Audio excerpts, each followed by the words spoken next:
Doctor Amrita, naturopathy physician. ഇത് നമ്മൾ discuss ചെയ്യാൻ പോകുന്ന ടോപ്പിക്കാണ് പെബിൾസ് വാക്കിംഗ്.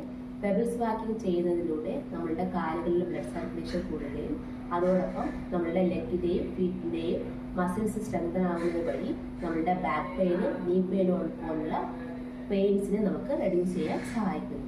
അതോടൊപ്പം നമ്മളിത് കുഞ്ഞു മക്കളിൽ നമ്മളിത് പറഞ്ഞു കൊടുക്കുകയാണെങ്കിൽ അവർക്കുണ്ടാകുന്ന ഫ്ലാറ്റ് ഫുട്ടിനെ പ്രിവെന്റ് ചെയ്യാനും അതിന്റെ കോംപ്ലിക്കേഷൻസിനെ പ്രിവെന്റ് ചെയ്യാനും നമുക്ക് സഹായിക്കുന്നു.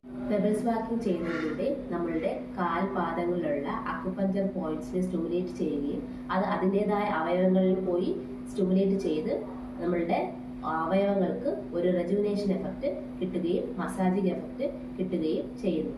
അതോടൊപ്പം നമ്മൾ ഡെയിലി നമ്മളുടെ കാലുകൾ വന്ന് നമ്മളുടെ ഗ്രൗണ്ടിൽ ടച്ച് ചെയ്യുന്നതിന് ഫലമായിട്ട് നമ്മളുടെ സെൻസറി നെർവ്സ് സ്റ്റിമുലേറ്റ് ആവുകയും അത് നമ്മുടെ സെൻട്രൽ നെർവസ് സിസ്റ്റത്തിൽ എത്തുകയും പാരാസിമ്പത്തറ്റിക് സിസ്റ്റത്തിനെ ആക്ടിവേറ്റ് ചെയ്ത് നമ്മുടെ ബ്ലഡ് പ്രഷർ കുറയ്ക്കാനും നമ്മളുടെ കോർട്ടിസോൾ ലെവൽ കുറച്ച് സ്ട്രെസ്സിനെ കുറയ്ക്കാനും വളരെയധികം ഹെൽപ്ഫുൾ ആകുന്നു. നമ്മളെല്ലാവരും പെബിൾസ് വാക്കിംഗ് ചെയ്യേണ്ടത് നിർബന്ധമായി.